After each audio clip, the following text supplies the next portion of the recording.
Give the poor boy a couple of francs to get himself a breakfast in one of the restaurants, said Margaret. He will enjoy having a little secret from his terrible mamma.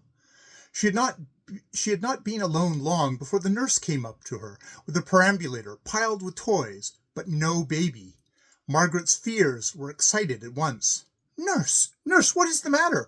Where is the baby? She exclaimed in tones of alarm. Nothing's the matter, madam. Pray, don't frighten yourself, replied the servant. It's only that the young ladies have got baby, and they've brought her all these toys, and sent me on to tell you that they would be here directly. The perambulator was filled with expensive playthings, useless for an infant of 6 months old. Dolls, woolly sheep, fur cats, gaily colored balls, with a huge box of chocolates and caramels were piled one on top of each other. But Mrs. Pullen's face expressed nothing but annoyance. You had no right to let them take her, nurse. You had no right to let the child out of your sight. Go back at once and bring her to me. I'm exceedingly annoyed about it. Here are the young ladies, Mom. You'd better lay your orders on them yourself, for they wouldn't mind me, said the nurse somewhat sullenly. In another minute, Harriet Brant and Olga Brimont had reached her side, the former panting under the weight of the heavy infant, but with her face scarlet with excitement of having captured her. Oh, Miss Brant, cried Margaret, you've given me such a fright. You must never take my baby away from her nurse again, please.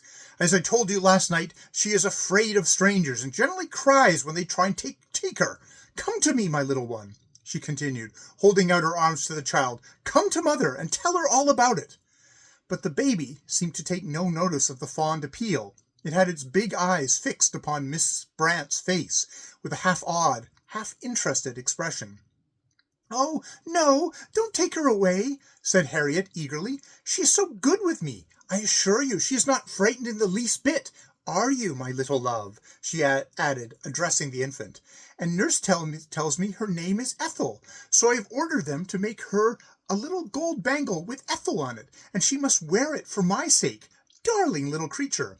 But Miss Brant, you must not buy such expensive things for her. Indeed, she is too young to appreciate them. Besides, I do not like you to spend so much money on her. But why shouldn't I? What am I to do with my money if I may not spend it on others? But such a quantity of toys! Surely you have not bought all these for my baby? Of course I have. I would have bought the whole shop if it had pleased her. She likes the colors. Little darling, look how earnestly she gazes at me with her lovely gray eyes, as if she knew what a little beauty I think her. Oh, you pretty dear, you sweet pink and white baby. Mrs. Pullen felt somewhat annoyed as she saw the dolls and furry animals which were strewn upon the sands. At the same time, she was flattered by the admiration exhibited by her little daughter, and the endearments lavished upon her. She considered them all well deserved, as what mother would not, and it struck her that Harriet Brant must be kind-hearted, as well as a generous girl, to spend so much money on a stranger's child.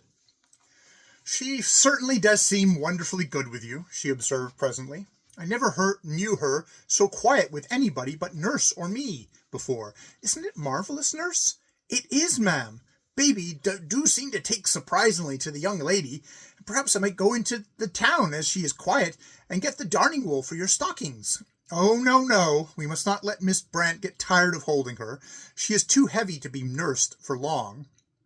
Indeed, she is not, cried Harriet. Do let me keep her, Mrs. Pullen, whilst the nurse goes on her errand. It is the greatest pleasure to me to hold her. I should like never to give her up again. Margaret smiled. Very well, nurse, since Miss Brant is so kind, you can go. As the servant disappeared, she said to Harriet, Mind, you give her to me directly, as she makes your arm ache. I am more used to the little torment than you are. How can you call her by such a name, even in fun? What I would not give to have a baby of my very own to do what I liked with. I would never part with it, night nor day. I would teach it to love me so much that should never be happy out of my sight. But that would be cruel, my dear. Your baby might have to part with you, as you have had to part with your mother. At the mention of her mother, something came into Miss Brant's eye, which Margaret could not define. It was not anger, nor sorrow, nor remorse. It was a kind of sullen contempt. It was something that made Miss Pullen resolve not to allude to the subject again. The incident made her examine Harriet's eyes more closely than she had done before. They were beautiful in shape and color, but they did not look like the eyes of a young girl. They were deeply, impenetrably black, with large, pellucid pupils. There was no sparkle nor brightness in them, though they were underlaid by smouldering fires which might burst forth into flame at any moment, and which seemed to stir and kindle, and then go out again when she spoke of anything that interested her. There was an attraction about the girl which Miss Pullen acknowledged without wishing to give in to it. She could not keep her eyes off of her. She seemed to hypnotize her as a snake is said to hypnotize the bird. But it was an unpleasant feeling, as if the next moment the smouldering fire would burst forth into flame and overwhelm her. But watching her play with, and hearing her talk to, her baby, Margaret put the idea away from her, and only thought of how kindly natured she must be to take so much trouble for another woman's child. It was not long before Miss Layton found her way back to them, and as her glance fell upon Harriet Brant and the baby, she elevated her eyebrows. "Where's the nurse?" she demanded curtly. "She has gone to the shops to see if she can get some darning wool, and Miss Brant was kind enough to offer to keep the baby for her till she returns. And oh, Eleanor, look what beautiful toys Miss Brant has bought her. Isn't she too kind?" "Altogether too kind," responded Eleanor. "By the way, Margaret, I found our friend and transacted the little business we spoke of, but he says his mamma has ordered him to remain here till she comes down to see him bathe and dry him, I suppose with her own hands. And I do not descry her fairy feet indenting the sands at this very moment, and bearing down in our direction." "You could hardly mistake her for anything else," replied Mrs. Pullen. In another minute the Baroness was upon them. "Hullo!" she called out. "You're just in time to see Gustave bathe. He looks lovely in his bathing costume. His legs are as white as your baby's, Mrs. Pullen, and twice as well worth looking at." Mein dear," remonstrated the Baron. "Don't be a fool, Gustave. You know it's the truth. At the loveliest feet, Miss Layton. Smaller than yours, I bet. Where's that devil Bobby? I'm going to give him a dowsing for his villainy this morning, I can tell you. Once I get his head under water, it won't come up again in a hurry. And I expect he's pretty hungry at this point, but he don't get a centime out of me for cakes today. I'll teach him not to stuff himself like a pig again. Come, Gustave, here's a machine for you.